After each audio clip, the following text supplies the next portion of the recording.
Evening, everyone. Welcome to the Premier League forecast. Friday nights, and we've already had one Premier League game already. It looks like Brentford have turned Brighton over tonight. I think it was 2-0 to finish in the end. But where the hell was that Brighton when they turned up to Anfield, for God's sake? Well, Liverpool were well, yeah, must have been.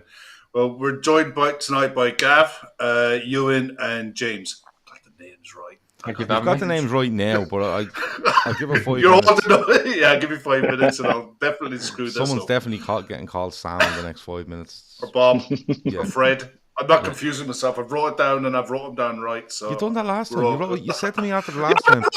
I wrote it down wrong. I know, but I wrote it down wrong twice. Okay, cool. No problem. Evening to everyone in the chat. I see Megan is in there tonight. Congratulations to Megan, because Megan was a competition winner from last night for the mystery shirt.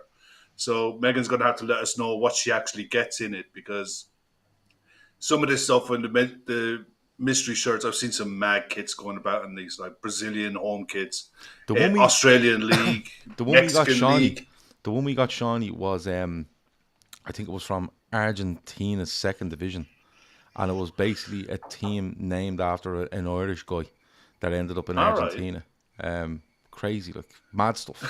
They're wicked though. They are wicked. Because I said it last night. If you have loads of hours on your hands, right, put the credit card away because you'll spend loads. But genuinely, go on to the likes of Secret Shirt Company, Classic Football Shirts, and you will spend hours looking at this, like hours, just finding random jerseys from, like, and not even just jerseys, like you find like training bibs from the German second division and all. Just it's unbelievable. If you ever have time to do it, go and do it. Yeah. Euan, how are you doing, mate? You're flying high at the minute. I'm good, thank you. Enjoying life? Yeah. It's going well. It's going well. Like I said to you before, I don't want to jinx it, but it is nice. It's really nice to be looking up the way than down. Brighton getting beat tonight was just a little bit sweeter as well, because it just gives us that little bit of cushion. So yeah, we're in the bottom half of the table now, so all that stuff above us doesn't bother us anymore. It's amazing how you can relax when you're down the bottom half of this table, just looking up and just. Not when you had the players we had, and Steve Bruce's manager. You've got good players, we didn't. Good evening, James. Welcome to the channel. First time on with us. How are you doing? I'm good. Thank you for having me. Thank you. Our pleasure, mate. You looking forward to the weekend? No. Oh, man, you're going to the game, though. You're going to the game. I know. But, like, I was reading this. We've won. I'm 22 years old. We've won at Anfield twice since I've been alive. Our record is awful, and I always get nervous going to Anfield, regardless of, like, where you guys are or where we are. It's just nerve-wracking. And I'm sure some Blues will say the same as well. Quite right to. You've won twice at Anfield since you've been alive. Yeah. So one is during the COVID. And the one during the COVID. So does Robbie Fowler score against us that day? I know Anelka scored that day. I'm not. No, sorry, you're right. It's Anelka scores at Anfield after leaving Liverpool that summer. Yeah. I remember that. Well, I'll take any bit of hope going at the minute. Right, look, let's just get straight into it. We'll start with Newcastle, Manchester United at Old Trafford. Look, we'll start with Gav. We may as well just go around the houses in this order. Newcastle are flying is 4th v 5th. And I watched Manchester United last night, and it was a really strong 11 that they put out. And they struggled. They really struggled. They got over the line at the end, but is that paper and cracks, these results that they're getting? Because they don't look any better to me at the minute. It feels like they're getting over the line with results, but performances, I'm not sure. I think they're in a false position. Let's put it that way. Can't hear you. Volume. No, can't hear you. Euan, are you? I think I'm here. Can you hear me? Yeah, you're there. Yeah. Let Gav sort his volume out a sec. You're going to Old Trafford. I mean, how do you look at Manchester United? Do you think they're in a false position? A little bit. I mean, the way they started the season probably gives us a little bit of an idea of where everyone was kind of overreacting. But I think a lot of them are maybe getting ahead of themselves. I think the reality is probably somewhere in the middle. I don't necessarily think they're the fourth or fifth best team in the country at the minute. I think it's more to do with the fact that teams are beating each other. A lot of different teams are beating each other. So for me, after watching last night, because I did watch last night, I'm not necessarily worried. I think the team selections are going to go a long way to deciding the result. If we can get Maxi back, if we can get Joe Linton back in midfield, and I think if we can play with the high press that we played against over the last few weeks and that we're trying to implement, a little bit like City and Liverpool have done for so many years, it's nice seeing that from our point of view. And I think their defence is there to be got at, especially if Varane isn't fit. I know McTominay is banned, which is a real shame, because ideally I would have loved to have put Joe Linton and Bruno up against him, even Willock. I think they're running ragged. But like you said, it was a very strong team, and that was... I kind of get it because he wants them playing together. Ten Hag wants them playing together, getting used to each other. But I'm not sure it was a sensible thing because we play with such intensity and we didn't play midweek. So I don't know if they've maybe jumped the gun a little bit. I'm not sure. I don't want to jinx it, but there is a part of me thinks that we've got a really good chance to go and get a result at Old Trafford. I really do. I also think that a lot of their players seem to be finding form, but I like Anthony. I think he's a good player and he's got 3 goals in 3 games when he started, but he's not really taken a game by the scruff of the neck. He's had moments where he's done well in those moments and he's got goals, which you can't criticise. But for £100 million player, or near enough, I know it wasn't quite that, but I'd be expecting more. I mean, when I look at Almiron, he's not doing anything that's dissimilar to Almiron, and I'm not Almiron's biggest fan. So I think the reality is probably somewhere in the middle for Man United. But Gav, when Newcastle came to Anfield, we scraped away with a win. We played okay. They were good on the day. They've kicked on a bit now since that game. How do you see this one going for them? I think I'll be honest. I haven't watched much of them, to be honest, after the Anfield game. just on United, I think they are better than they were last season. Mainly because they don't play Harry Maguire anymore, which is a bonus. Every week when you're not playing him, they get mauled at Man City because their wingers refuse to cover. Their wingers Anthony and Sancho just refuse to do any covering. And Man City's game, as we'll talk about later, for me is getting De Bruyne overloading with whoever's on the right hand side, and the fullback. So that them 3 will overload you, and De Bruyne will get space to kill you with Haaland in the box because, genuinely, Haaland has 4 legs and 8 heads, and you can just put them anywhere. And they get mauled because of lack of work rate from the wide men, Sancho and Anthony. And Anthony scores that day, but that paper's over a massive crack that day. But they're not playing great football. But you see, if Solskjaer was still in charge of United and they were like, they should be going, this is improvement, you'd be looking at it as gradual improvement. Take City game out of it, you know what I mean? But you'd see it as gradual improvement. But because Ten Hag is there now, this is football. They expect immediate results straight away. United should be playing like Brazil from 1970, and why aren't they? We've a new manager and we spent another load of money. I still think they're a bit light in midfield. Even with the Casemiro signing, I think that's where that's probably Newcastle's way home at the weekend in midfield, because the one thing I'll say for Newcastle is they're looking up the table instead of down at the moment because they're settled. They've had injuries with Callum Wilson, this and that, but overall they know their jobs, and that's a big thing for Newcastle. They know the jobs they're meant to do. Whether a guy plays left back one week, or if Dan Burns has to go left back one week and then play centre half, he knows what he's doing. They know their jobs inside out, and that's why Eddie Howe has drilled them in a really good way. But they're a threat as well. Like Newcastle, going back a year over the last few years, you could find them on a good day and they'd be really good defensively. They're so hard to play against, but they've no threat. Liverpool would just camp on the halfway line and go, right, Newcastle ain't going to do anything against us. But now even Almiron is turning up and fucking scoring goals like Marco van Basten. You've St. Maximum, who just excites. Callum Wilson, Isaac is in, Bruno Guimaraes. There's threat there, but they're not afraid to work either. And I think that's been, for me, whenever I've seen Newcastle this season, that's the big thing for me.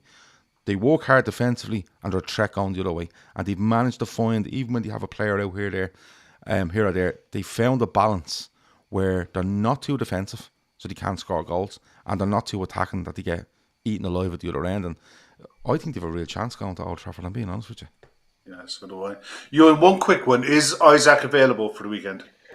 No, Eddie Howe said today that it's just coming too soon for him. To be honest, I'm not going to complain because it's one of them where you think, oh, it's 1-1, it's 0-0. Maybe we're chasing a goal. You put him on, he puts himself out for a longer period of time. I don't think it's worth doing. Like Gav's just said there, it's one of those things where people know their job so well now on the training ground. They are drilled that if they have to come in and play left back, they know what they need to do. They need to cover in as a third centre half, a bit like Potter did at Brighton.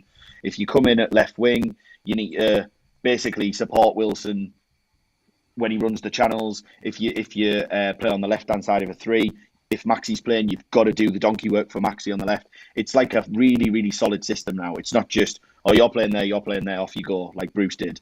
It feels more settled, and I think that's one of the biggest things. It's routine.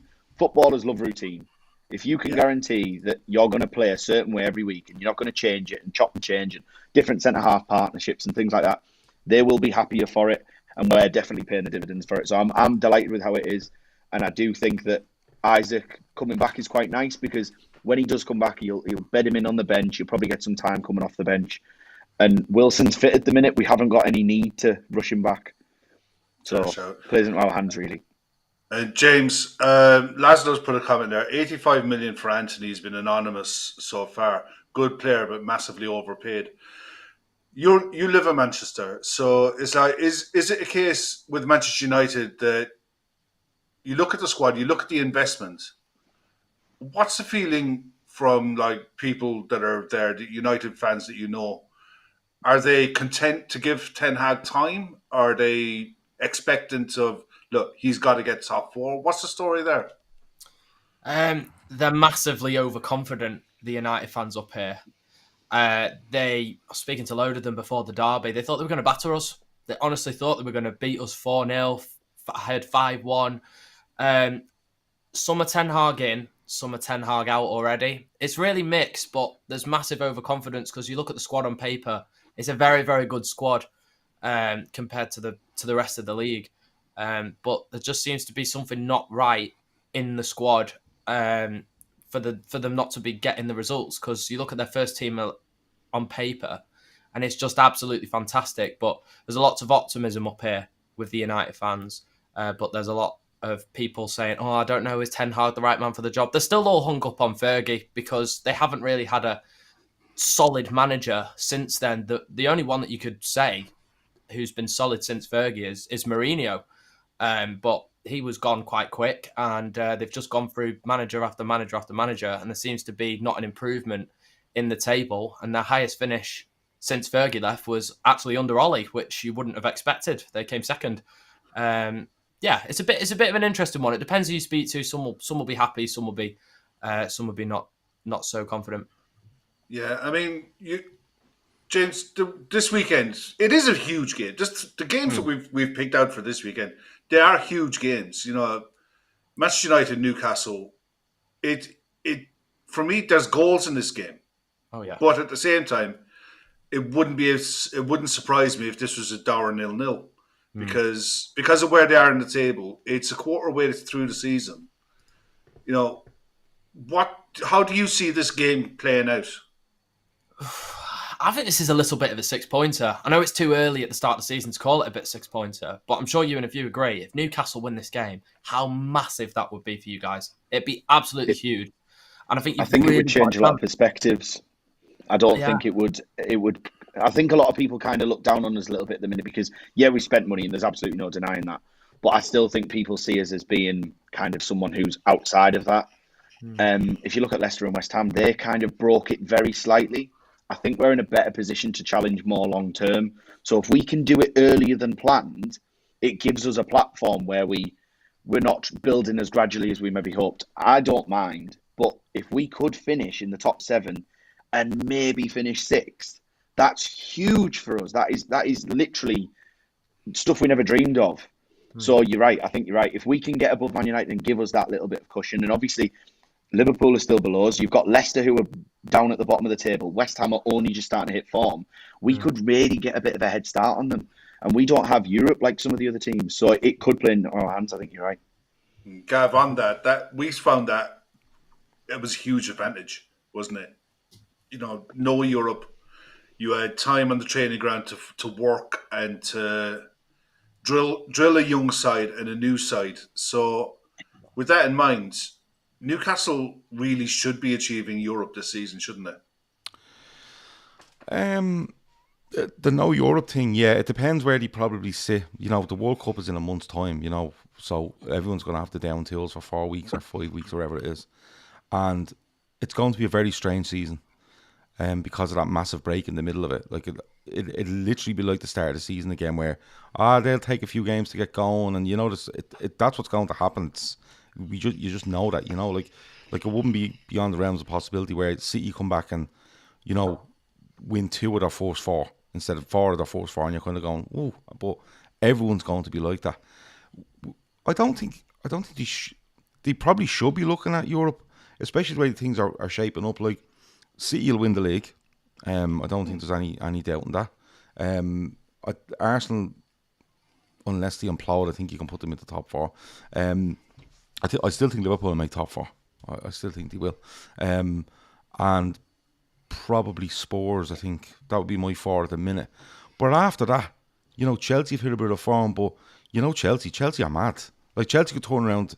That squad of players they have at Chelsea could turn around in 6 games into a average run and literally get that manager the sack. Because that's the sort of squad makeup they have, in my opinion. United, you don't know. I think they're a counter-attacking side. I still think they're a counter-attacking side, and if people figure them out, they might struggle a little bit, but they'll be looking at top 4 as well. So, yeah, but I look around, I kind of think the squad Newcastle have, and not even the squad they have, I just think the attitude Newcastle have to defending, attacking, playing the game, and adjusting, because you see them going out and they've had 1 or 2 really big wins this season. But when you look at that draw against City, they were so disciplined in what they were doing. Now City come back into it, but again, Haaland is just on fire. But they're so disciplined in that game, and people go, well, they conceded 3. Yeah, but everyone's fucking conceding 3 or 4 to Man City at the minute. So, unless you're Copenhagen or whoever they played the other day, I don't know what team they played the other day, I don't know who it was. Was it Copenhagen? Yeah, it was Copenhagen, yeah. But, if I'm Newcastle, I'm not putting too much pressure on myself to get into Europe.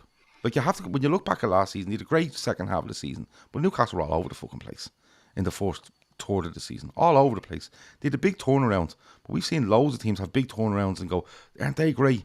And then they come back the next season and it just falls apart. Newcastle, if they're building something, they don't need to put too much pressure on themselves this early. But they could get to mid-February, early March, and they're going, we're 7th, 8th here, and we have a real chance. And if there's a couple of teams above us still going in Europe, i.e. West Ham, Spurs, Chelsea, United, Liverpool, whoever, they'll look and go, yeah, we've a little run here. I'd expect Newcastle to throw them cups out the window ASAP as well, if that happens coming into the new year. But I wouldn't be putting too much pressure. If I'm a Newcastle fan, I'd be going, improvement. Get improvement and then go from there, because, like I said, everyone in football wants everything yesterday. Whereas it'll last, but most of them are built on sand, and then it just falls apart. Where if you build it properly, yeah, you might go from 8th to 6th to 4th, and you're going, but look at that team, they went from 9th to 3rd. Yeah, but where do you see them in 18 months? They won't be near you. So, but no, like, I just like their attitude. I just like the attitude, the way they play. That's been honest. Go on, throw a scoreline on this one, and how do you see this one playing out? Me? Yeah. 2-2. Desmond. Euan, do you reckon, one question, do you think you're going shopping in January? Yeah. Just some little inside bits that I hear, because I hear little things. A lad from Vasco da Gama, sitting midfielder, looks like he's going to be coming in. And Ukrainian winger, I can't pronounce his name brilliantly, but Sagankov or something. He's the other winger to Mudryk, who's playing at Shakhtar. He's basically the other wonder kid. And he's never really been looked at, but he's out of contract in June. And I think they're looking to bring people in cheaper than we have previously, because we've obviously had a big outlay. So I know there's 2 that we're looking at already. So I think we probably will go shopping. I think, like Gav says, though, I think if there's an opportunity there by January and you go, we're not that far off, they might go, do you know what, we'll bring a signing forward to this January and maybe try and go for it. Don't know. There's a chance. I think there's a good chance. Cool. Go on, throw a scoreline on this one then for us. I'm going to go 2-2 as well, but I do think they Oh, could There's nick no it. point in me being here. For God's sake, you got I think- splinters, Euan. Come on. All right. I'll say 2-1 with heart, but I'm saying 2-2 head. Okay. All right, they're your team, so you got to throw goal scorers. Wilson definitely, and I think it'll be maybe some sort of like Trippier or Botman defender kind of like set piece type thing. So I'll go Botman because he's been unlucky not to get one so far. He's had a few good chances. So I'd have a few quid on Gomeres. He's been in good form. I think the way I don't want to jinx him. I think the way he breaks in midfield, I think I'd have a few quid on him. Oh, he's phenomenal, isn't he? He's phenomenal. James, go on, your turn. You have a score. Throw goal scorers in as well. See how you think this one plays out. The thing is, do Manchester United sit in, soak up the pressure, and look to play on the break at home against Newcastle? But how will that sit with their fans? I think that's the way they have to do it. I think Gav was right in what he was saying. They are a counter-attacking side. They are a side that's built to play on the break.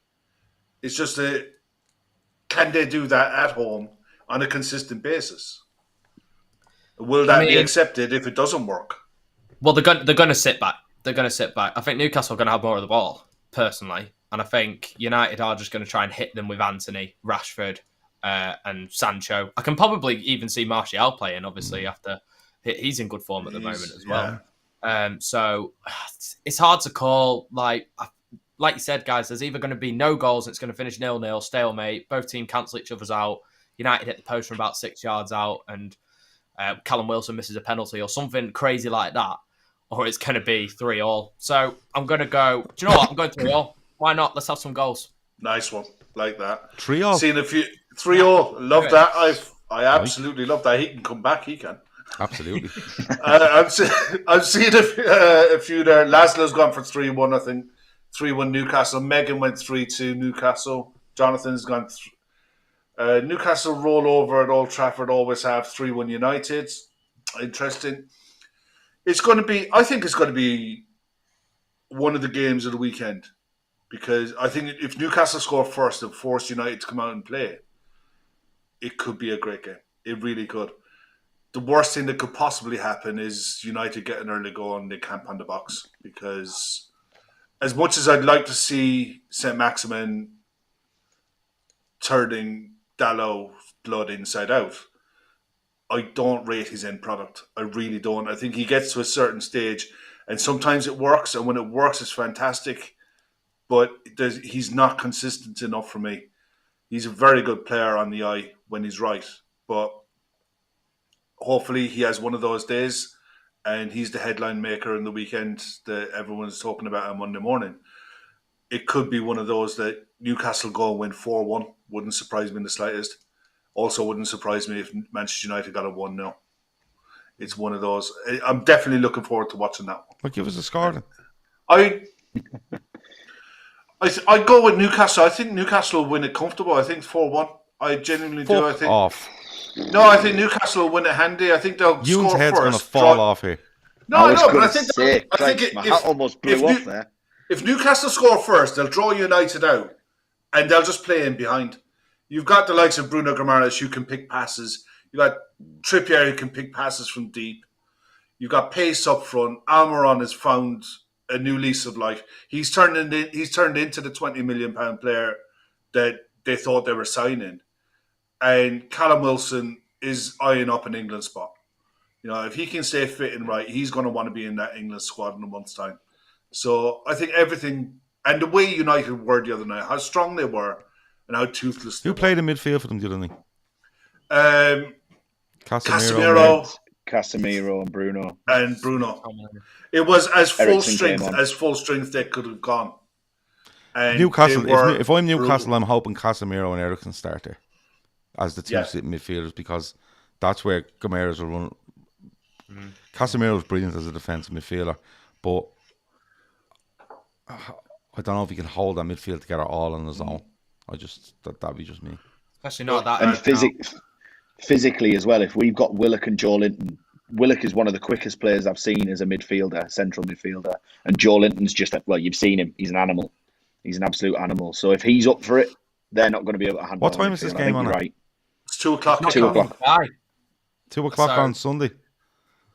It's not the Sky game, no? No, it's not the Sky game. Ah, yeah, but we all have IPTV. Yeah, We'll but find it. never mind. 2:00 Sunday. Nice. Happy days. We'll all be watching illegal streams. It's okay to say it, you know.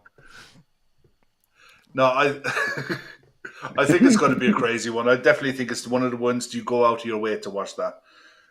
But look, Gav, fantasy football. How are we doing? How are you doing? I'm not doing well.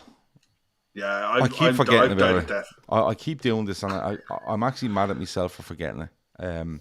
Look, Shawnee's abroad, and he's fucking managed to get up to third. Yeah, but Shawnee loves this stuff. Like, I don't. You know, my new obsession now is Ultimate Team on FIFA because. Oh, welcome to my life. No, listen, come here. Tell you what. Let me tell you what happened with FIFA, right? Go on, then. I buy it every year. Yeah. I start a career with one team. I play it for about 6 or 7 days, and then I don't play it anymore. Right? Not because I'm frustrated with the game, not because, you know, oh, why can't I do this? Just because I just kind of go, and I find something else. I love playing golf on the Xbox and stuff like that. So I'm obsessed with golf. So FIFA comes along this year, and I'm always in a party chat every night with a couple of lads we know, Shawnee included. And they're all going, did you do this card? Did you do that card? Did you get that objective? And I'm like, lads, he's not just go on and just, you know, play a game. Like, no, you have to do this. So I started it. And my God, right? There is more ways of winning points on this thing than I've ever seen anywhere in the world ever. You have to play 7 Dutch players here to get this. And I'm like, what the And then you can sign these players, but you can't sell them. And then these are on loan, and then you have to apply contracts. I'm like, this is mental. But I'm completely bought into it. Now, when I say that, I'm bought into it. This time next Friday, you'll ask me, I'll probably go, don't play anymore, Kev. I just give it up. But with the fantasy football, I just forget. Like, genuinely, this weekend was a nightmare. I should turn the notifications on the app that it flashes up going every day going, do your team. And it just keeps doing it every couple of hours until you sort your team out. But I have done it this week. But our top 10 is on the screen there. Yeah, Lee Dunn is 642. I think I'm down about 460 or 470 or something. Yeah, I think I'm in about 200 and something, maybe 300. I just out of curiosity, I had a quick look tonight to see what Lee Dunn's team was, and he's got all the usual suspects in it. Right. Haaland, Jesus. He's gone with a 3-4-3, and he's got all of the high points. I mean, if you haven't got Haaland in your fantasy football team now, and you haven't captained him, that's me. You haven't vice captained Jesus, then just don't. I have got Jesus. I have Jesus, Kane, and Aubameyang, I think, is in front three. But I only put Aubameyang in today because I think I heard he scored against Palace or something last week. He did, yeah. So I stuck him in. You know, like it's so reactionary. It's just like, oh yeah, I think I heard about him on the radio. I'll stick him on. Like that's how bad it is. Do you guys do it as well, Euan? Are you? No, Euan doesn't do it. Don't you know? My best mate. No, my best. You've told us this before, yeah. And, but luckily, we're not conceding that many goals at the minute, so they're not like, oh, I've got him in my fantasy, so it's quite good. But Wilson didn't score the other day, and he squared it to Murphy, and they were fuming.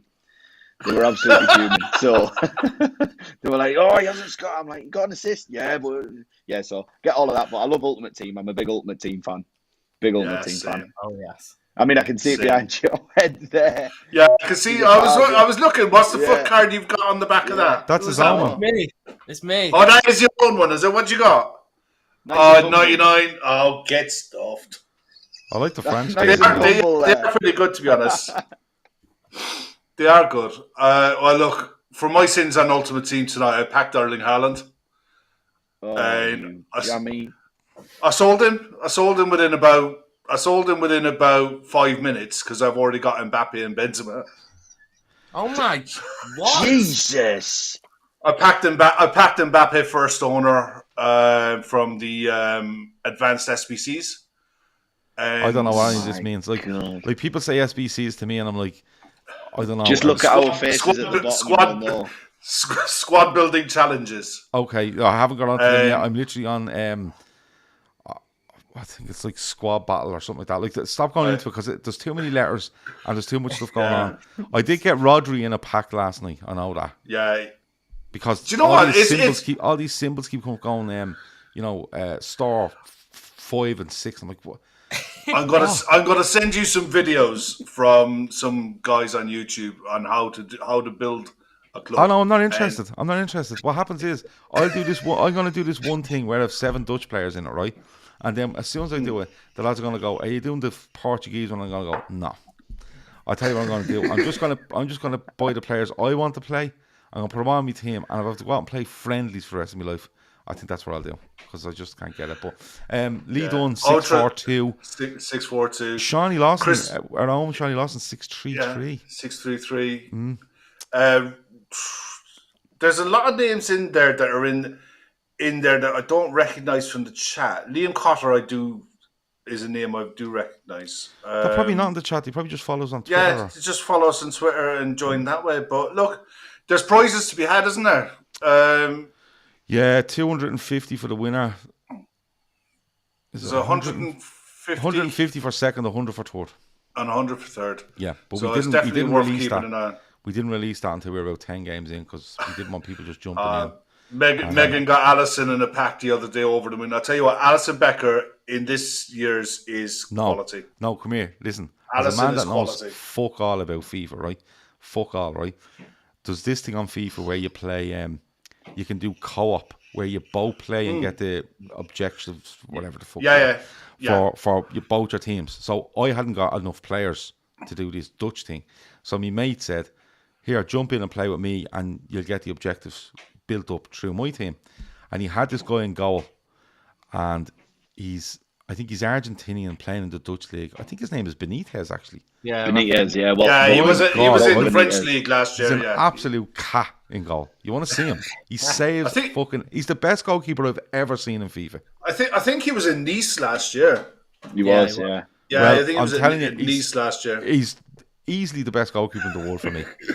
Yeah. Well, one of the guests that we've had on in the past, Kev, he's a former pro player on FIFA.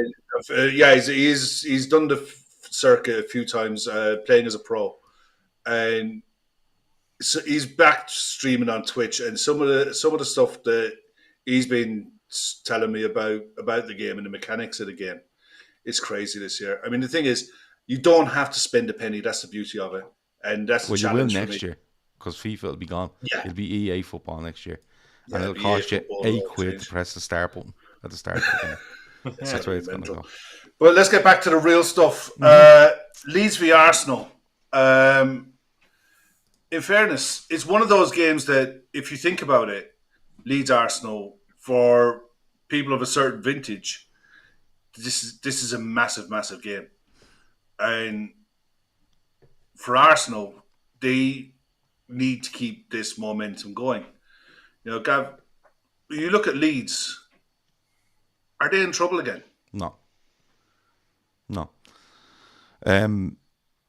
We spoke to Joe Wayman about this a lot. I have anyway. And they needed to bring players in because literally they had guys running in treacle. And I mean loads of them at the back end of last season because the fella I always forget the name of, who was the manager? I always forget his name. Bielsa. Yeah. Keith's hero. Literally, I reckon he had them running to and from training, to and from the matches. You know, he got a bus to a hotel and a away game, and he went 5 miles to stadium. We're running to the stadium because he was mad, right? They needed stuff. They're going through a bit of a sticky patch. The only thing that's going to do them for me is that manager, because I might be a bit harsh here, and I don't like the Arsenal manager either, but I just don't like him. I just don't like the style of play tries to. I like the players he's brought in. Like, you know, I really do. And I think like the likes of Aronson and Sinistera and stuff like that, attacking players really good. They may have done something else at the back in the summer, but they've done an awful lot anyway. But he feels a bit one-dimensional to me, Kev. And I don't think they'll be in trouble. I think they'll be okay. But I reckon in 18 months he won't be in that job. I think they look for someone to come in and expand the kind of expand what this team can do. I think they're very limited. I think he's very one dimensional, and I think he's struggling. Not that he's struggling now, but I think he will. But Emmett reckons he wears nice jeans. Emmett wears nice jeans, or he reckons that Jesse March wears nice jeans. Jesse Marsh wears nice jeans. A bit weird. He's walking around checking out Jesse Marsh's jeans, but anyway. Emmett is a bit of a strange fish, you know. Yeah. Euan, they were busy in the summer, weren't they, with Leeds? But they did. Gav's right. They did bring in some young, exciting players. But Arsenal did as well, and give the devil his due for the scuttery result that they got against us. Never mind the fact that the Sky forgot to draw, or the PGMOL forgot to draw lines on the pitch and all that kind of stuff. The camera was being used for a bar mitzvah somewhere, I believe. Fair enough. But they have assembled, they've spent $250 million on assembling this squad. And they've both players at a ripe young age. And it looks like if they get it right, they're going to grow together. Now, manager aside, I think they're ahead of where they thought they were going to be for sure. But for the they will give sides chances, but they're creating so many chances as well. Gabriel Jesus has been a revelation for them. But can they keep this going, do you think? I think they're probably the heir to second place, given everything going on around them. But I never expected this. I've got to be honest. I was one of them people who said, they've got Europe again. It's too much for that squad. But in fairness to him, I don't particularly like him. He doesn't enthuse me. I watched them at St. James's at the back end of last season when they literally bottled fourth, and we just wanted it more than them. It wasn't like we were excellent in terms of quality. We just had heart and desire and fight and grit. They didn't have that, and I thought that's going to be their downfall. It's Arsenal all over, isn't it? They haven't got much of a spine. They kind of roll over. They play lovely football at times, but they do seem to have got this different chemistry going on. I think Jesus has been huge for them. He epitomises everything you kind of want in a forward who, he's mobile, he gets about people, he puts pressure on, he gets goals, he creates chances. And I think Martinelli and Saka either side of him, they're both very good young players. And it's kind of gelled, maybe, like you said, way quicker than they planned. They have got some good players, though. You can't deny it. I mean, Tomiyasu is very, very steady. You look at the back two, they've finally got a settled back two who actually look pretty competent. Saliba looks very good. I know he was highly rated in France. Him and Fofana played together when they were teenagers. They were the back pairing at St Etienne. And they both come over to England. Fofana had a more successful time, obviously, and Saliba went back to Marseille. And it was kind of like, oh, no, they're not keen on him. They've given him a chance and given him a run of games, and he does look brilliant. So I think you've got to give him his due. I just never expected them to be first, ever. So fair play to them. I do think with Leeds, though, they're the type of team that if they turn up at home with the Ellen Road crowd right behind them with this energetic, like you were saying, Gav, there's some really good players in there. Aronson really impressed me. I didn't know all that much about him, but he always looks like he's full of it. He loves little flicks, but he doesn't waste it. I think Sinistra is a good player as well. There's some really good players in there who could hurt them. I just think it's a matter of time before the team that does hurt them will send them on a little bit of a drab run. And it's not to say they'll fall off or anything, but at the minute it's almost too good to be true. It's not Arsenal. It's not the Arsenal I've been used to since 2006, further beyond before that. So fair play to them, but I think Leeds are a type of team that could hurt them when Leeds are at home. Leeds have actually got Leeds have actually got a decent record at home. I think they haven't. I don't think they have dropped any points, I don't think they've been beaten at home this year or this season. But look, Arsenal have pinched 2 players off you guys in the summer. Not pinched. They paid good money for them. But all of the time that Man City were saying last year that they don't have a striker, they actually did, didn't they? Yeah, we did. How do you think Gabriel Jesus has done? Were you expecting this from him? Or were you we needed to shift him out. We got good money, thanks and all that, but away you go. Absolutely not. Never expected it to happen, to be honest. I think he's a terrific player, but why wasn't he given the chance up front? And he has at Arsenal, and he's absolutely thrived. He's been fantastic, but why on earth were you playing him at right wing? I thought he was excellent still at right wing, but he's an out-and-out goal scorer. And when he first came in, he got Aguero benched. He was scoring that many goals in crucial games. I remember the 2 goals against Swansea on his debut. The last one was in the last minute. And he kept Aguero on the bench. I think he's an absolutely fantastic player, and I was gutted to see him and even Zinchenko go. I know Zinchenko's not obviously a first-choice left-back, but you'll never find someone who's got more passion and drive and dedicated to the club than Zinchenko is. He went from a cam to a left-back, and he'll play with heart and passion every time. And when he came on against Villa in our title-winning game, he made the difference. Like, you wouldn't have expected him out of everyone to come on to make a difference, and he did. Obviously got the assist for the Rodri goal. And I'm sure you guys are still mad about that, by the way. But got the assist for the Rodri goal. But he's just a fantastic player. And to see both of them go, I think it's a bit disappointing. A bit bad. I don't know whether it's bad business from us, but it's great to see them thriving in their new club. Yeah, I mean, look, we'll go around. How do you see this one going, Gav, for a scoreline for this one? I don't know, but on Arsenal, I think they've been really good this season. I've said I don't like the manager. I think the biggest thing with Zinchenko and Jesus is their attitude. They've come in and regardless of how you feel about City and where they are and why they're there, they're winners. Them 2 players are winners. They've won an awful lot at Man City, and they come in and they have this kind of air about them. You see it from Jesus. He has that air about him that I'm a big time player. I've won plenty of trophies at Man City, and I'll show you what I can do. And like James says, he's getting that chance down the middle. And I don't think he's a goal poacher, but I think he works so hard. He's a nuisance. And he works hard, and he'll get around defenders. And not only that, he's not afraid of the physical stuff. He can score goals. We know that he can score goals, but he brings other players into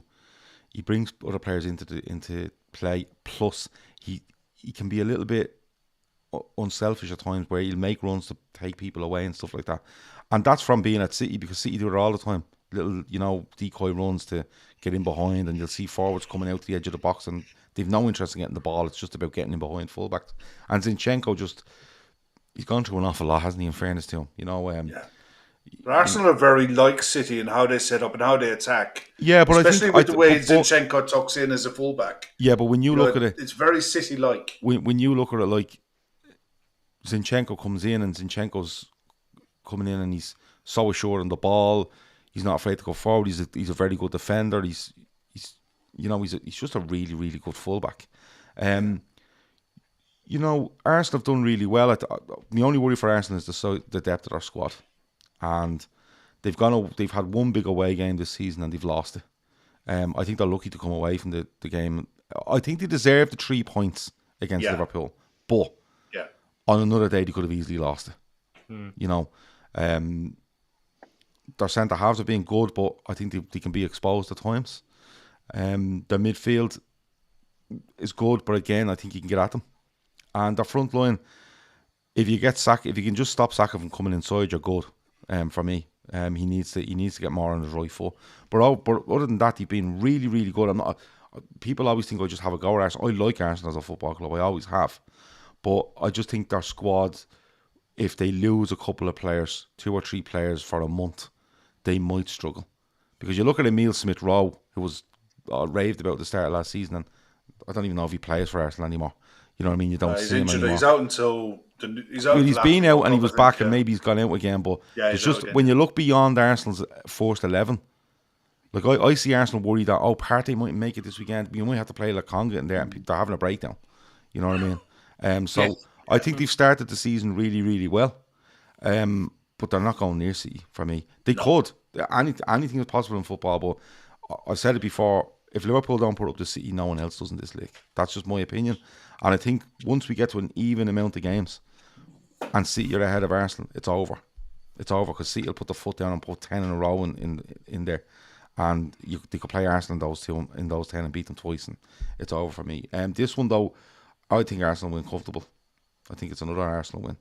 I think they've managed to find a set of fixtures that haven't been that hard, but when they come up against perceived better sides, they've met them at the right time. You know, I think if Arsenal meet Liverpool in 3 weeks' time, Liverpool beat them, because I'd expect Liverpool to get better. But I think they've just hit, and it's a bit of luck, but they don't make the fixtures. But 3-1 Arsenal in this one for me. Well, Emma has a great comment there. Last team to win 8 of their first 9 and not go on to win the league, Arsenal. Team prior to that to win 8 of their first 9 and not win the league, Arsenal. If there's a way to find of blowing something, they blow it. But this is a new squad, and they have a new spine. You know, Saliba. I still think they have a problem with the keeper. I don't rate Ramsdale at all. I think he flaps too much. I think he makes show saves. He's not great with his feet. He thinks he's better than what he is. But going forward, they'll get goals. Odegaard has been a brilliant signing. Martinelli, we've known for a while. Klopp has raved about him for about 4 years now. You know, ever since the 5-5 game, he's talked about Martinelli. And Saka, like I said, if you can keep him outside on his right foot, he's fine. He's not going to do it. He's not going to hurt you from there. But as soon as he comes in on his left, and his link-up play with Odegaard is really good. They play off each other really well. So I think there's goals in it. I'd have it down as I think Arsenal win this 3-0. I think Bamford is one shy of his 100 career goals, but they've wrapped him up in cotton wool, and we're 9 games into the season. You know, Euan, how do you see this one going? I think it'll be a little bit tighter than that, only because I think it'll be end to end. I think you're right about Ramsdale. I think he's a good passer of the ball, but I don't think he's great with the ball at his feet. And I think a team like Leeds, I think a team like Liverpool, a team like Newcastle, teams that have that intensity are going to cause Arsenal trouble eventually. I can't see them keeping it up. They've got to go to PSV in midweek next week as well. I'm sure they do. Yeah. PSV are flying. Gakpo's on fire. He's more the only player who's more informed than Haaland in Europe. Now I know obviously he's playing in a worse league, but it's not going to be easy for them. The harder the games get in midweek, I can't see it. So I'm going to go 3-2. Just because I think it'll be an entertaining game. I do think Leeds can get at them, and it's at home, Elland Road. But I think Arsenal, like you said, they will always get goals. They just go forward so well. They get forward and they make sure that they're relentless. So yeah, I'm going to go 3-2. James, how do you see this one playing out, man? I see Arsenal winning this convincingly. I think for the games that I've been to, the last 2 Arsenal games, to Tottenham and to the Liverpool game, I thought they were absolutely exceptional in all areas of the pitch. I thought obviously the game on Sunday was quite controversial, but like I thought you guys put it perfectly. They did deserve to win, but they were lucky to win at the same time. But I don't think that Leeds will cause them too much of a problem, because when they do go forward, they are frightening with Martinelli, Saka and Jesus, and they're really starting to perform together and really just be... All 3 of them are super dynamic. Like, you could have Saka and Martinelli just switch sides like that. Jesus could drop in, or even like when he played for City, he could go out to the right. So I think Arsenal win this one 4-0. Not a problem. There we go. Evening, Joe. Joe was in. Joe's the Leeds. Just Joe. Football. Joe is Leeds. But Joe's alright. He doesn't mind you doing predictions like that. Sorry, Joe. He'll be okay. He'll be fine. He'll recover. He will definitely be worth a watch. I'd assume, Joe, if you comment in the chat there, you'll be doing a watch along for this one, yeah? If you can't get over to Joe's channel and do watch the watch along with Joe's Joe, great. it is absolutely... It is a thing to behold to watch Joe watch Leeds. It's an advertisement for sedatives. It's great. That's what it is. That and alcohol. Genuinely, it's copious no, amounts of I don't even alcohol covers it. If you watch Joe when they're trying to stay up last season and the watch alongs there, it's an advertisement for sedatives. The fella's head was about to explode. Oh my God. He was all over the place. It was so entertaining, but at the same time, you wanted to just sit him down and say, Joe, listen, just relax, will you? You're going to do yourself an injury here. But Yeah, Joe's great. Yeah, absolutely love Joe. Gav, you're going to have to take this one off because you know an awful lot more about this one than I do. What is it? The beanies. Oh yes, the The Liverpool, beanies. the LFC Daytrippers beanie hats are out. Well, they're not out. They're ordered. They're coming in on the 1st of December. I got my tracking number today. That means nothing. They just give you a tracking number and they'll be there when they're there. But it's a very limited run on this. Very, very limited run on it, okay? If you want them, go into the link in the description. Look up the Linktree link, which gives you a link to everything that we do. Socials, merchandise, videos, whatever you need, contact details. It's all in the one link in the description. It's Linktree/LFC Daytrippers. Something along them lines. You'll see it in the description. But there's a very limited run on these. They're €21 each. And if you want one, you can pre-order one now. And as soon as they get in, we are Liverpool.ie, who we've partnered up with for this, will have them straight back out the door and delivered to you ASAP and before Christmas. So if you want to keep your head warm at Christmas, just buy one. That's basically all I can say to you. Yeah, definitely worth a look. Yeah. I've seen the pictures of them, man. Some of the other stuff that they've done as well. We are Liverpool.ie stuff is great. Yeah, It won't some of the interest stuff James or Euan because they're not Liverpool fans, but No. genuinely their stuff is great. The quality is brilliant. I have a Van Dijk hat, I have a Naby Keita hat, and like I'll tell you how good they are. My kids don't like wearing hats, but I find my 2-year-old son walking around the house and has to keep his head warm. When he goes out, he just has this big hat on him. So like I literally don't know where my 2 hats are gone that I ordered because I'm nearly sure my daughter has one and my son has one. So when I order this one and I get this one, I'll have to hide it. I'll have to keep it in the car or something like that. So. No, keep it in the golf bag. That's all it is. Yeah, that's true as well. Yeah. Yeah, but listen, let's just get on to the big one. Man City coming to Anfield. They're flying it. I watched Klopp's press conference today, and Klopp called them the best side in Europe, or the best club side in the world at the moment. Hard to disagree with it because no one has managed to lay a glove on them since the Charity Shield. I mean, can we take anything, Gav, from the Charity Shield game going forward, or is it a case of look? I take the God fucking help us, result if it's going. Look, on City, I think they've drawn with Newcastle and it was a cracking game. I think they've drawn one more. Was it opening day against West Ham? Villa. Oh, Villa. Yeah, sorry. Yeah, Villa, you're right. And they battered Villa that day. I was in the pub watching it and they battered them. And then Villa just had 10 minutes where they scored and it was like, what is going on here? But look, on City, they're just being what City are. And this is where we are. Unless you're willing to win 30 plus league games every season and lose a maximum of 2, forget about it. That's just the world we live in. There's no getting away from it. And I'll say it again. If Liverpool don't put it up, no one else will. No, because no one else. And not because no one can be as good as what Liverpool have been in the last 4 or 5 years, or whatever. But Liverpool just had the mentality and the courage to do it. The courage was huge. You've seen teams go up in title races and they're a bit tentative. Liverpool just went, no, if they're going all out, we're going all out. And I have to say, as they've been, the chases between the two of them over the last couple of years have just been nothing short of phenomenal. And people go on about, was this the best? 18-19 is the best title running you're ever going to see. Now, I know City win on the last day with Aguero. Yeah, but the actual title run in itself, I don't think you'll see anything like it again. Like Liverpool and City turned for home on January the 1st. It was an 18-game run in, and I think both of them won every fucking game or something. It was stupid, Yeah.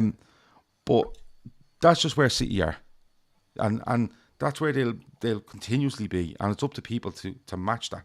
And that's why Liverpool's drop off looks so severe, because as much as people say, "Oh, City save football because they don't let Liverpool win a title," when Liverpool aren't there, it kind of dawns on people, "Oh fuck," do you know what I mean? This genuinely could be over in February. You know what I mean? Genuinely could be over in February. So that's where City are. I think they've been really good on patches. I think they've been looked a little bit suspect at times. And, defensively, I think they've looked a little bit suspect at times. And I'm not saying for a massive period of games. I think there's been teams that have got at them in certain ways. And, you know, the other teams should probably take note and have a go, but invariably don't when it comes to the weekend and you play them. Liverpool have been all over the shop, and there's no other way to put it. You know, I think the Charity Shield was a great game. Liverpool were really good in it. We've started slow. We haven't kicked on whatsoever. We've had results that have kept us ticking over to a certain extent, but then we draw here and we lose there, and maybe we win 2, then we draw and we lose 1. And Liverpool aren't used to that. Liverpool are used to going out and going, there's a block of 10, we're going to win 8, 9 and draw 1. That's the way we've been. And we're going to have to kick ourselves out of it. And you're going to have to take your medicine. You know, that's the way we are at the moment. You have to just face up to it and go, not being good enough. You know, and you can put it down to form, you can put it down to an investment in the summer, you can put it down to age, you can put it down to how much football they've played and stuff like that. There's a load of things of why it could be an issue. But look, I said it the other night, beat Rangers the other night and tore them apart in the second half and showed in bits what Liverpool can do. But Liverpool need to get a run of form going in the league, and that starts on Sunday. And I don't care who fucking playing, whether it's Man City or it's Nottingham Forest, Liverpool need to start putting league performances in. And as brilliant as Man City have been, and you know, there's no other word, they've been brilliant this season along with Arsenal for me. Liverpool still have it in them to do something, and they have to show it. They have to show it quick, or you could end up literally letting this league, not the title because they won't win the title, but you could literally let this league run away from you very quickly, Kev. We are starting to look over your shoulder and look at League Cups, FA Cups, and how far can we go in the Champions League as your real priority, and the league will just fade away into insignificance unless we get going. Yeah, Euan, you've been on with us a few times now, and at the start of the season, I don't think anyone saw this happening to Liverpool. But when you look at it now from the outside in, where do you see the main issue here? Because we talk about it to the nth degree all the time. But you guys, you know, yourself and James, you watch us from a distance and you might watch us bits and bobs, but how do you see what's going on this season as comparing to previous years? I think a lot of it's to do with the fact that players who've come in are brilliant players, but you're not a brilliant team yet. You're not a unit quite yet. I love Carvalho. I think Elliott's been absolutely outstanding. But when you look at the system you play, I feel like the one player who's constantly performing when he's asked to is Firmino. Every time I watch him, he's so clever, and he's got some really vital goals this season. I was looking at his numbers. I think he's got a goal every 84 minutes this season, and he's not started that many games. I think it's a lot to do with the fact that he knows the system and he knows his role. And I rate Diaz massively, and I know he's out injured now, which is a real shame. But he's a brilliant footballer. But Sadio Mane was world class and is world class, and Diaz has got big boots to fill there, and it's not just going to happen overnight. I think the Trent stuff, to be honest with you, teams look at, I mean, I just think of Newcastle. That's how I see it. If Eddie Howe was looking at Liverpool's team, I think he would go, what's their weakness? It's probably him defensively. If we can match up someone like a Maxi against him, he's going to cause him trouble. And I think almost because you're not playing that well, you almost need to set up a little. I know the high line's brilliant and it works, but I think you almost need to be a little bit more conservative at times and not leave yourselves so exposed. So against Brighton scoring 3 at Anfield doesn't seem right to me. I know you scored 3, but that seems like Brighton could have been 4-0 up at halftime. I know it was unbelievable. They were like picking you off. It was so unusual. And everyone's saying things like, "Oh, Van Dijk's, he's on his way." It's nonsense. It's nonsense. But these players don't turn bad overnight. It's a confidence thing. I've got some mates who are really, really close to me, and I watch a lot of Liverpool games and we speak a lot. But you're talking about people like Henderson who performed probably above themselves for a long time now. He's a very good player and he's a very good leader, but he's limited in certain ways. And you'll know what I mean by that. He's not a Thiago. Yeah. And someone like him to do that at his age, when he's played like 50, 60 games in the last 4 seasons running, it's a lot to do. And I think the best thing you probably could have done was invest a lot of money into a youth catalyst in midfield, like a Bellingham, like a Sukic, or a Susic, however you pronounce his name. Someone like that to come in and just give them a little bit of legs to get you out of trouble sometimes and carry you up the pitch. I look at Núñez at Wolves. I know Wolves aren't playing very well, but I think he'd have been perfect for Liverpool. He gets the ball off the defenders, and sometimes he just takes the pressure off by carrying it 60 yards. And I feel like Henderson's, having to cover for Trent, and you saw it against Arsenal. He covered for Trent, and Trent came in and went gung-ho and almost lost his head. But Trent's not a bad player overnight. It's just not. It's just a matter of time before you get another transfer window under your belt. I'm sure you'll have a plan. Whoever it is, there'll be a plan. And you need to almost go back to basics, I think. I'm shocked that Robertson's been dropped. I know he wasn't great, and I know Simicast Well, is a good player. he's been injured the last couple of weeks. He's been injured. Has he? Right, okay. I was going to say, because I know a couple of my mates were saying maybe they should drop him, maybe you should look at dropping him. And I just thought Robertson's one of them players that is 100% all the time. He's energy. And that's what Liverpool are based off. Energy. And the midfield doesn't have that so much anymore. And the front three are kind of having to get used to each other. Núñez is a completely different striker to what you've ever had. And I like Núñez as a box striker. I think one-touch finishes, headers, dropping in the box, getting his body in the way. He's awkward, but he's not someone who's going to necessarily link the play brilliantly like a Firmino has for so many years. He'll drop in, get little flicks, do clever little flicks around the corner into the channels. It's just a phase where you're going to have to rebuild the system around the players you've got now. And investment's key, and you've invested well for so long. Salah for 30-odd million was brilliant business. Van Dijk at the time looked expensive. Unbelievable business. Alisson, unbelievable business. It's a matter of time before you bring in a couple more players like that and you hit the ground running again. And like I say, Elliott and Carvalho, you've got two teenagers there who are ready to break onto the world stage, in my opinion. I think they're both brilliant. I really like them both. James, talking about teenagers who are bursting onto the scene, one that at City that's burst onto the scene and signed an extension, I think, today, Phil Foden. Everyone knew that he was good, but how good was Pep at managing him? He's annoyingly good. He's sickeningly good, isn't he? And the fact that he's extended He's his an outrageous contract, footballer. Yeah. You must be licking your lips at him, because the amount of money that City have thrown at this squad over the years, and the best thing that they probably did was invest in a real youth setup, and bringing through the likes of him. And I'm sure there's more coming. But how good do you how do you rate him? How good do the City fans think he is? Everyone we eulogise about how good we think Harvey Elliott's going to be, and you see teenagers and players turning 20 around the world giving praise left, right, and centre. And here's Phil Foden, just like, is almost an afterthought. Oh yeah, Phil Foden is really good as well. I don't think he gets the praise he deserves, to be honest. I just think he's unbelievable, isn't he, Phil Foden? And he's City through and through. Grew up in Stockport, boyhood fan, played for the academy, broke through the academy. He's living his dream right now, and he gives it his all every time he puts on a City jersey and gets onto that pitch. And he's working so well with Erling Haaland as well. Like, those two together, like, both of them scored hat-tricks against United. Those two are going to be animals together. I think he's just a top talent, and we all love him at the Etihad. All love him. I think he's their second best player. Oh, do you really? Yeah. Yeah. And I think in the next 18 months he'll be their best player. Do you mean De Bruyne first? De Bruyne first and him second, yeah. Oh, yeah. Yeah. And I think in 18 months, De Bruyne is 31 now, I think, is he? Yeah. I think in 18 months, Phil Foden will be Man City's best player. Without a doubt. And I include Haaland and De Bruyne in that in the next 18 months. Because, look, De Bruyne is a fantastic footballer. And, he'll probably go down as, for me, probably in the top. He's definitely the top 5 midfielders the Premier League has ever seen.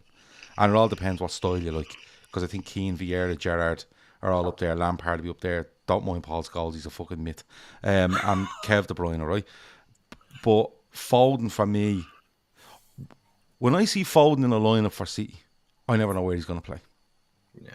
You can put him in midfield, you can put him left, you can put him right, you can play him off the striker. I'm sure he's probably played false nine a couple of times for Man City as well. Yeah, he has. But you could play him anywhere.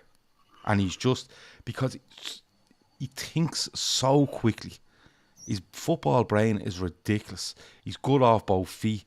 He's quick. He's strong. He's an eye for a pass, a shot. He has everything. absolutely everything. And we talk about Harvey Elliott, we talk about Fabio Carvalho, and they're not as far down the line in their football journey because they haven't played as much as Foden's played a good bit more, I'd say, than both of them when he was at their age. And he's probably only a year or two older than them. I mean, he's probably 2 years older. I think he's 21. Yeah, somewhere around there. But he's just a brilliant footballer. And you know what? I've said it loads of time, and like I'm not a fan of Manchester City. Never have been, never will be. But you have to hold your hands up when you see players of a certain caliber. And for me, De Bruyne is just mustard. And I think Phil Foden could surpass what Kev De Bruyne has done at Man City. Easily. He's 21 years of age. Like, he could be still popping things around in 10 years' time. Not a problem to him. He will be. Not a problem to him. Like if he's 21 now and what he's doing now, right? And he's 10 years younger than Kev De Bruyne. Like, he could literally do anything he wants.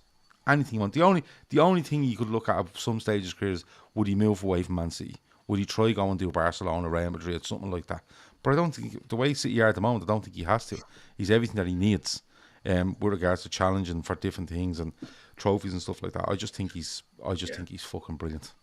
I think the thing with him, I think the test will come for him when City change manager.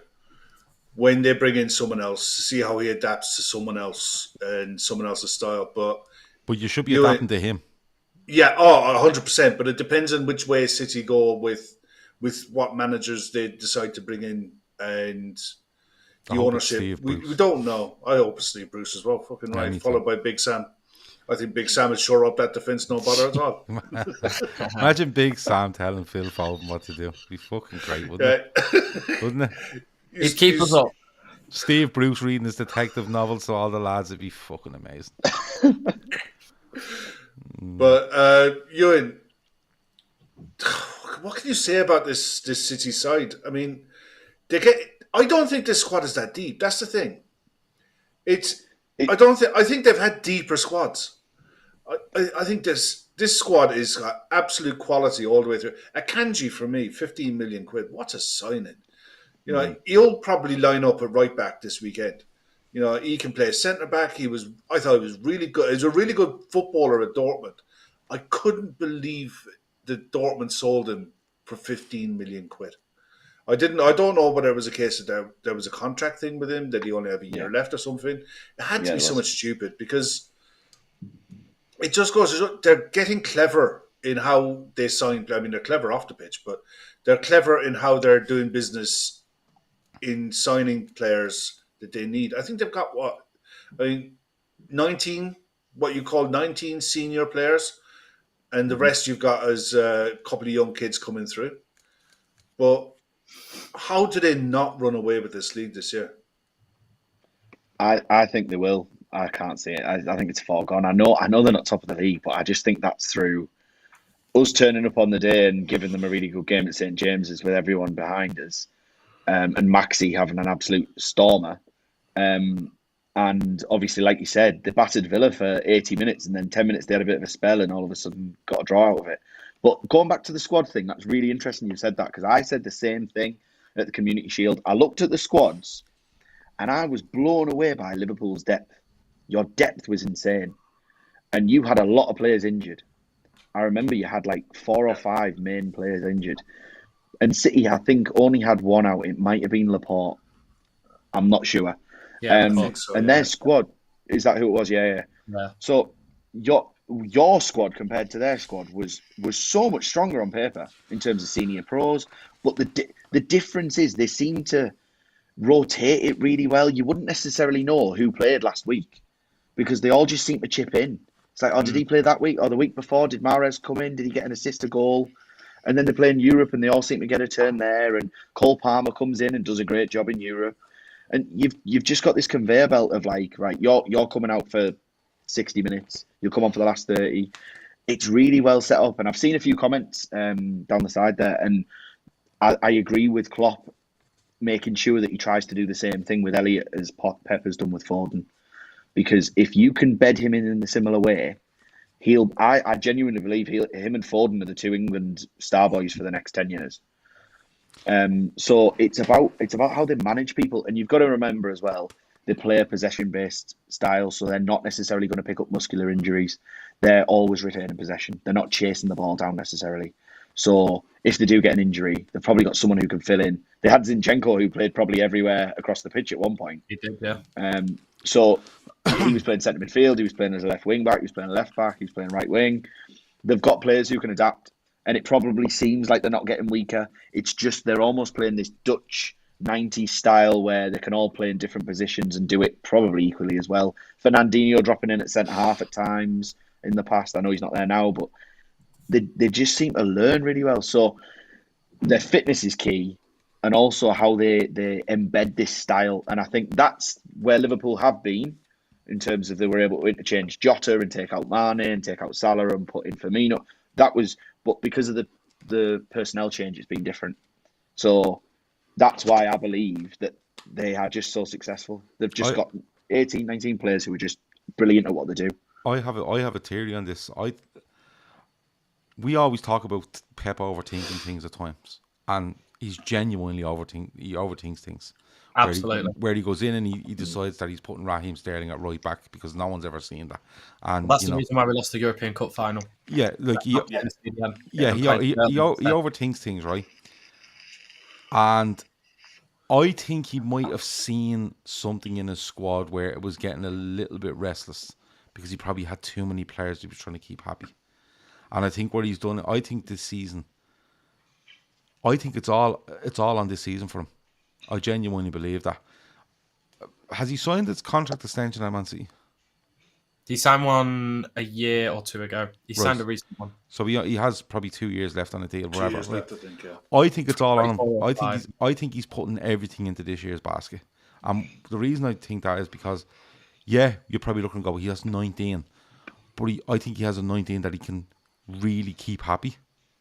And it actually prevents him from overthinking things.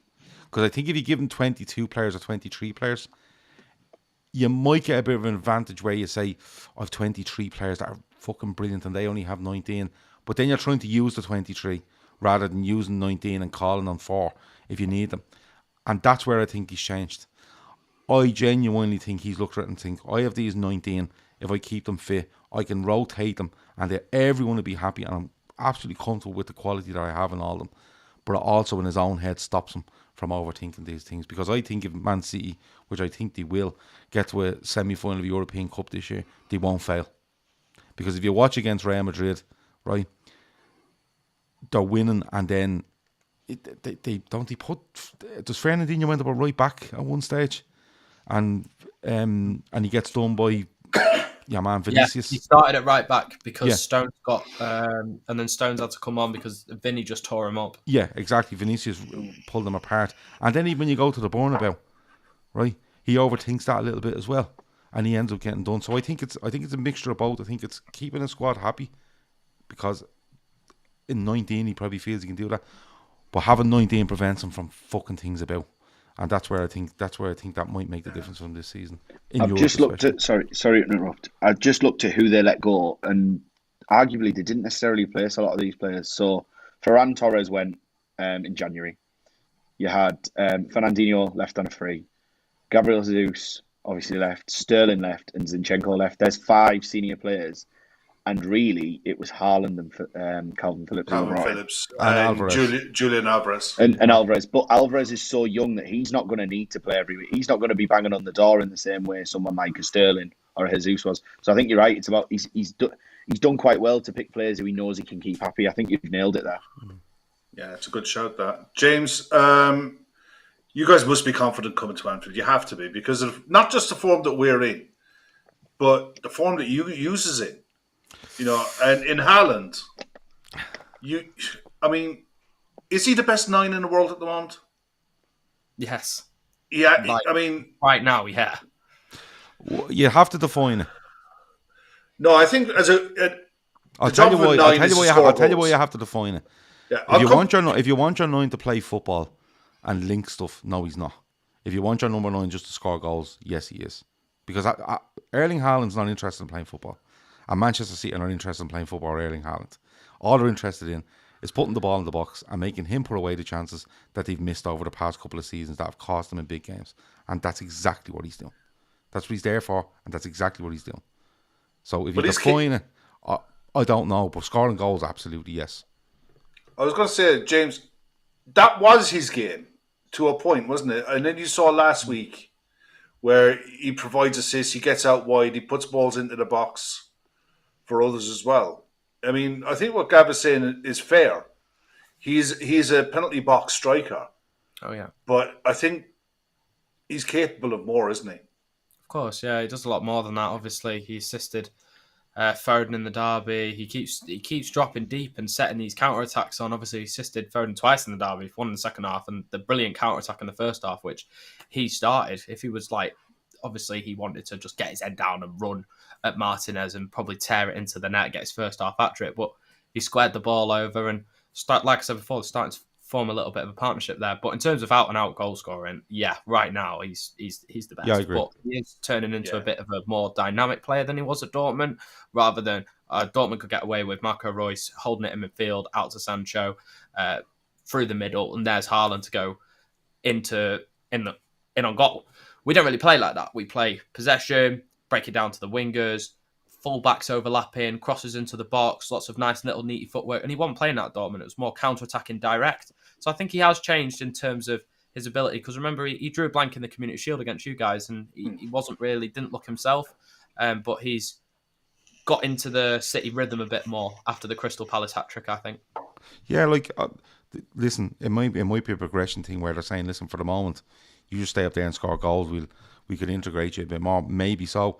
But I'm not against, that's not me being critical of Erling Haaland. Because if you look at City, where they've fallen down, whether it be in a league campaign, no, not many league campaigns, obviously, but in the Champions League, you go, they've missed some big chances at crucial times in big games, right? Oh, yeah. And he just seems like the fit. And it's like, if you put Sterling, Mahrez, Jesus, and look at the chances they've missed over the last 3 or 4 years, replace them with him in all them situations, I would say he scores 90% of the chances they miss. That's just the way he is. Yeah. And that's what I think City have identified. City have gone, listen, Aguero used to come short and run channels and this and that, and Jesus used to do the same. I feel like, and again, it's not me going, he's just standing in the box tapping it in. So fucking what? He's scoring goals. But I think they've literally gone, we don't need to involve him as much. We don't need to involve him like we would of an Aguero or a Jesus or whatever. We just need to give him the best possible chances we can, and we trust him to score. And that's what I'm seeing from Man City, and it's working because I think he's 48 goals in about 8 games or something like that. So it's working. He's stupid good finisher. Yeah, he is. But James, how do you see City lining up this weekend? What would be your start? What would be your preferred starting 11? And what do you think? My preferred starting 11, I'll go Ederson, probably a Kanji at right back. I'd go Diaz. Obviously, Stones is out. So whether Laporte plays in there or Ake. Ake's been in good form. So I'll go with Laporte because he's obviously our strongest centre-half. And then obviously Cancelo, probably Rodri, Bernardo, De Bruyne. But Bernardo is such an unsung hero. Is the left-back not fit, Gomez? He's not suspended in the Champions League, but I still think Cancelo will play. Would he not play Cancelo right and put right back? I don't think Cancelo will play at left back against Liverpool. I think he's got more of a channel on the left hand side to really come. But would you not put Cancelo right and put Gomez left? No. Personally, I wouldn't. I wouldn't give, because of our record at Anfield. I wouldn't give. I know Sergio Gomez is a fantastic player, but I wouldn't give him over Akanji because Akanji's had lots of experience playing in European games at Dortmund. So I'd rather play him, especially potentially because I'd rather not have Sergio Gomez against Salah, basically. Okay. I'd rather have Salah against him. That's fair. And then Rodri, Bernardo, De Bruyne. I'd probably play Super Jack, to be honest, and then play Haaland and Foden. Personally, I'd go Foden right and Super Jack left. But that's I don't know. And Pep will change it. He always does. I'd be happier with Foden out on the right as opposed to Foden on the left. I think Foden on the left is different gravy. I think Jack Grealish, I don't see it. I've never seen it, not as a left winger. I think he's an 8. I think he'd be a perfect 8 in a City system. I don't see him as a left wing. I think Foden is an out and out left winger. Doesn't have. He can go either way, but I don't think he's as threatening on the right. Watch that come and bite me in the ass. But I wouldn't mind seeing. I mean, the thing is, Gav, how do you see us lining up? I'll come back to it because Alisson, Gomez, Van what- Dijk, Konate. I think there's a few things over Konate not being in training pictures, but I'm sick of training pictures. Like if someone goes for a piss while the pictures are being taken, they're out for 6 weeks. If fit, Konate, Van Dijk, Robertson comes back in for me. Yeah. I'm a bit wary of going in with these 4 forwards against City because I think where City are going to try win this game is in the midfield with Rodri, De Bruyne, and Bernardo. the other fella, Bernardo. No. Now, the only thing Liverpool could do is I think they'll go in with Thiago. I'd like Thiago and Fabinho. And if he's going to play Roberto Firmino sits on Rodri. And you have to trust yourself with De Bruyne and Bernardo against Thiago and Fabinho. Jota left, Salah right, Nunez up front. That's me. Yeah, I think the way I look at what Gav was saying, if I was City, I would want Phil Foden on Joe Gomez. I think he could give Joe Gomez absolute nightmares. Whereas I think Robertson would. Yeah, but Joe Gomez is extremely fast and physical. He's fast, well, but I don't think his feet are as quick. If you know what I mean. I know, but and I don't think Joe Gomez will get the help on that side from a Salah or a Fabinho on that side to help him if Cancelo. Probably come down Cancelo goes the other way as well. Well, but Cancelo won't go the other way at Anfield with Salah about. We've seen it last season. I think it was last season. Cancelo didn't want to go, and he was right to. He stayed deep. He was probably the one City player that didn't go forward. I think on that side of the pitch would be intriguing because Cancelo doesn't want to go forward and leave Salah, but Foden you worry about with Gomez, so it'll probably end up with 2 individual battles down that side to see who probably gets the better of it. It's going to be a cracking game. For me, it would be ideal. I wouldn't mind Jack Grealish playing out on the left, if that was the case, and Foden on the right. But Euan, with those 2 lineups, I don't think that Liverpool go with the front 4 either. But I can see us going with 4-2-2. I hope we do this as well. I want to see Salah play centrally. I wouldn't mind seeing Harvey Elliott playing as a right attacking right mid. And on the other side, I would play Bobby as a left attacking mid with Thiago and Fabinho as your 2 6s and Darwin up front. I think there's enough pace there to hurt sides. And I think Salah being central gets him involved in the game more. You end up too narrow, Kev. But I think that's the whole point. You have to be narrow to stay in the game for an hour. And then open the game when you have the ball. Yes. No, because I tell you why. If you're too narrow against City, they'll eat you alive in the wide positions. You can't score from wide. Are you looking at Kev De Bruyne when he gets the ball and where he can put it? But yet your strength is in the middle. You have 6'4" Konate, you have 6'4" Van Dijk, you have 6'2" Fabinho. Kev, this fella's like Optimus fucking Prime in the box when it goes in. He's just fucking throwing his leg out there, extending it and sticking it in the net. And watch the amount of goals he gets. Seriously, if Foden plays right hand side, you're going to see Foden, De Bruyne, and whoever plays right back for them, trying to overload Liverpool's midfield. Not in a way where they're running at them. They're just going to overload to the point where they get De Bruyne enough room to start hitting balls in the box. And you've seen he's clipped ones the back post, he's fired them low, he's done, and Haaland is on the fucking end of it because Haaland knows as soon as De Bruyne gets a touch of space, he's ready. That's his trigger, and he's ready. For me, I wouldn't be going too many fellas down the middle of the pitch. I think the key here is probably to push them in. You have to defend narrow. When you're attacking, you can attack wide, but when you're defending, you have to defend narrow. So defend the space in the middle, force City to go wide, and if they want to go long balls into the box, fine. I would back our centre backs to deal with wide crosses coming in from deeper positions than I would do if they were trying to play intricate 1-2 football in and around our box. I'm not And too sure. if you where I just think that if you can get Salah involved more centrally with Darwin and his pace, you have Thiago who can find players, Virgil can find players from deep. You're right in what you say. This is a fascinating game because we can't rock up playing our normal 4-3-3 with our front three pressing the ball and our midfield three hunting in packs because they physically just can't do it anymore. I mean, Euan, I'll come to you. How do you see it going? Because we haven't a clue. We haven't an absolute. I genuinely think you've both made good points, but that comment there, aka the rat, is spot on. It is high risk, high reward. Look at the way we played against them. We didn't sit in. We tried to get at them, and I do think it is one of them days where maybe you have to come at them with a different angle, something a little bit different than you maybe would do normally. But you don't want to do it so different that, like Gav says, that De Bruyne's just left on his own in that right-hand side channel that Trent seems to like, because then he probably will kill you with those crosses.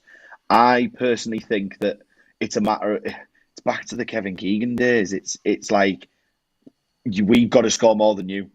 We have to score more than you. And you've got the talent up front to do so. And I don't think your defence recently has been sure enough to be able to say, right, we're going to sit in against a 6'5" animal who attacks everything with everything he's got for 90 minutes. I think you're probably going to have to try isolating. And you've got to try and do something slightly different. You've got to. So I think you're better off trying to get at someone like a Kanji who's playing out of position. I know he's a good player. I really rate him, by the way. But try and overload him. Try and get two onto him. He's a centre-half playing out of position. He won't like squaring up to people in the wide areas. Man City aren't necessarily the best at like backing people up in defensive positions. They're great at doing it when they're in the final third, the middle third, because that's where they win the ball. They win the ball high, and they kill you when the transition happens. I think if you can try and get them as far back as possible, and then you utilise Salah. I think the idea of Salah playing a little bit more narrow is not a bad thing, because you said before Van Dijk can hit long balls. You've got Thiago who can literally hit it on a sixpence. He's unbelievable. If you can get them trying to run in behind people like Diaz, who I know Ake is quick, but Ake struggled against us. And I thought if we can try and get the ball forward quicker, we're going to hurt them more. So if I was Liverpool, I wouldn't be looking to sit in. I'd be looking to kind of invite them on and win it as early as possible in that middle third, and then try and set Salah away. Right, off you go. Try and do a bit of magic. Just win the game with a bit of magic. It's going to be a game of basketball. Keep the ball. Yeah, it is. Yeah, it is. It could be. Yeah, because I mean, you're literally going to end up with a load of players standing beside the same fella for the whole game, and it's just me against you, and whoever comes out, there's going to be 11 duels, and whoever comes out in those, it's not going to be. Look, they're both brilliant managers, and they're both tactically brilliant, and they think stuff and overthink stuff to a certain point. But this one for me feels like it's just going to go right. Put the ball down, let's go for it. And whoever comes out on top, and they've done it. It's very rare you see a bad Liverpool game. Or Liverpool City game. It's very rare you see them, right? They're usually they're always entertaining, and they're usually top notch when it comes to quality. Like both sides, top notch. Like there's nothing in it. This one has a feel to me where Liverpool will say, right, Van Dijk, you're on Haaland today, and that's your job, and you're on him, and that's your job, and it's just going to go. We're going to go that way, and you're going to go that way, and whoever comes out on top, I think it's going to be a mental game of football. One thing I think that's going to be important as well. Bernardo Silva, and James, you'll be able to kind of back me up here. I looked at his heat map for this season.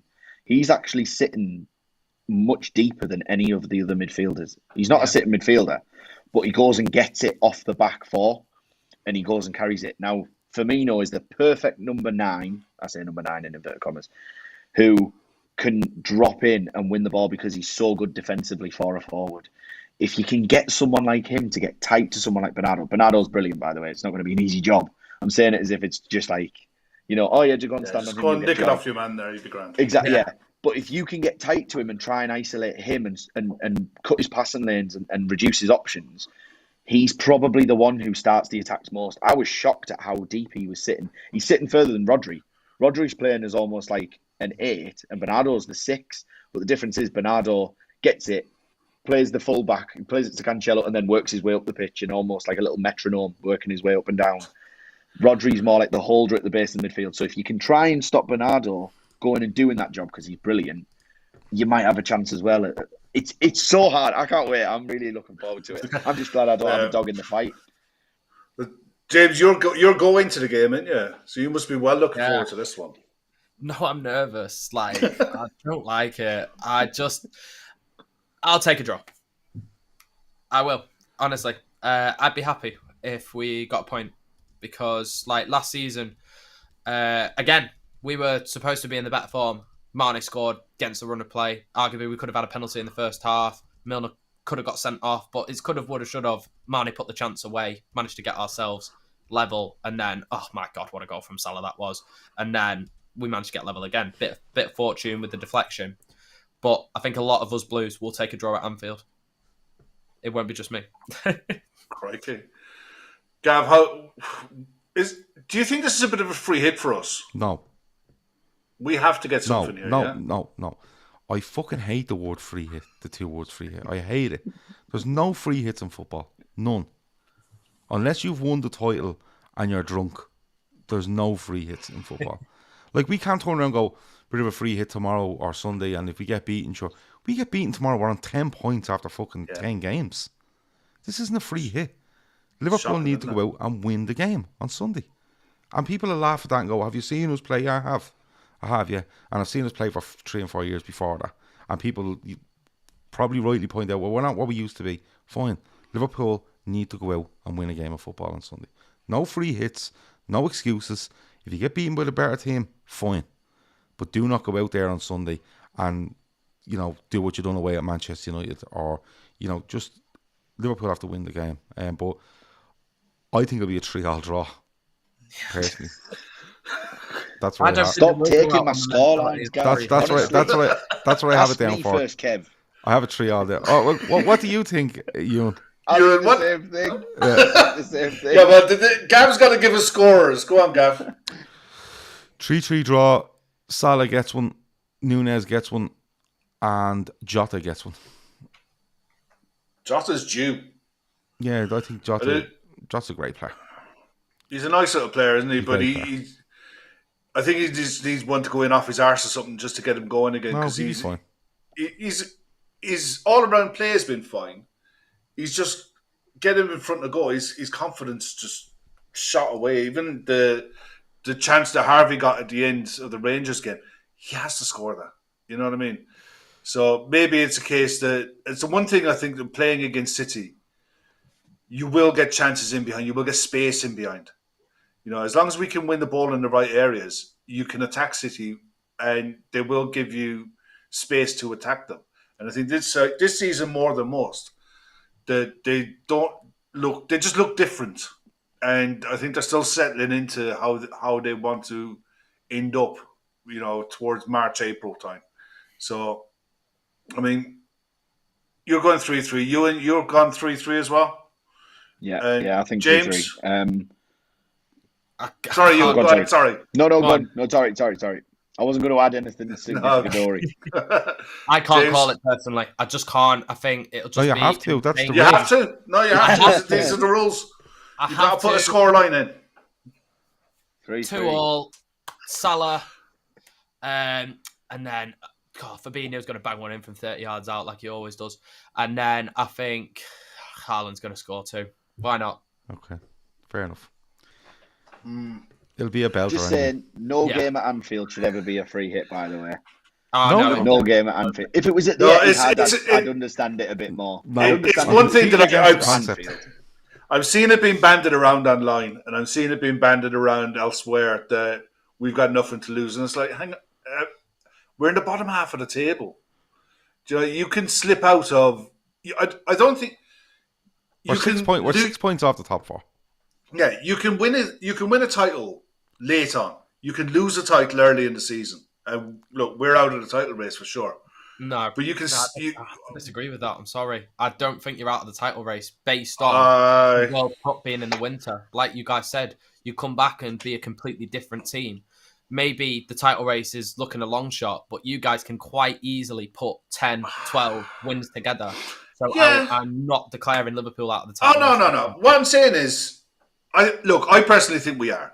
Purely and simply, not a case do I. that I don't think that we can string results together. I think we can. I think too many sides in this league have the Vaseline out for Man City when they come to their grounds. They get too many soft wins. There's too many times that sides are beaten in the tunnel. They're beaten in the press conference. They get too many soft wins. Sides are terrified. And the way you play against Man City is you hurt them with pace. You hurt them on the counter. You stay solid. You stay in the game as long as you can. Look at what Palace did.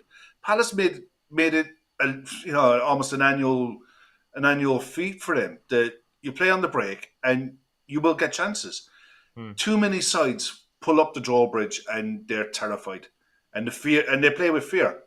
And if you play with fear against this Man City side, they'll pick you apart and they'll just sit in the halfway line for 70 minutes and have a cigar and enjoy life. And that's how you win. That's how they win so many leagues. They get too many soft points. So you look at Brighton again. Brighton coming to Anfield. Kev, I have to go to bed, son. Yeah, but look, it is getting that late, isn't it? All right, listen, Euan, where can people find you? Talking Bollocks. Talking Bollocks pod. It's me and Jack, Leicester fan, Newcastle fan. Weird combination, I know, but we do take an interest in all sorts of different football, so give us a listen. All right. James, where can people find you and all your content? JSMHD44 on YouTube, travel the country, just going to City games and any other game under the sun, and I vlog and do TikToks as well. Excellent. Gav, we'll be back. Nothing tomorrow. We've got post-match on Sunday.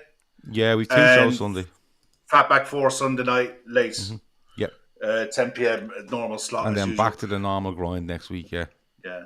Well, if Gav wants to go to bed, listen, can you guys just I hit have the to like go on to the way I out? have to go to bed, Kev. I'm on this show every night this bleeding week. Like you've been hard. You've been putting in the hard yards this week. I'm sick of this fucking podcast. I'm being honest with you. I'm sick of the whole fucking enterprise. I just want to just leave me alone for 12 hours without interruption, please. Well, you got 24 hours and no one's going to bother you. And then I won't go that far. I reckon I wake up in the morning to be an issue with something, and we'll have to sort it out. Yeah. All right. Listen, thanks for everyone for coming on. James, thank you. It's your first time coming on. Hopefully, it won't be your last. We look forward to seeing you again throughout the season. Really Our pleasure, absolutely. Euan, you're becoming a regular now. Thanks for coming on, mate. Really appreciate it. Pleasure as always. Thanks for having me. I appreciate it. Mate, no problem at all. Best of luck over the weekend. And fingers crossed you're coming away with 3 points. Be looking forward to that one.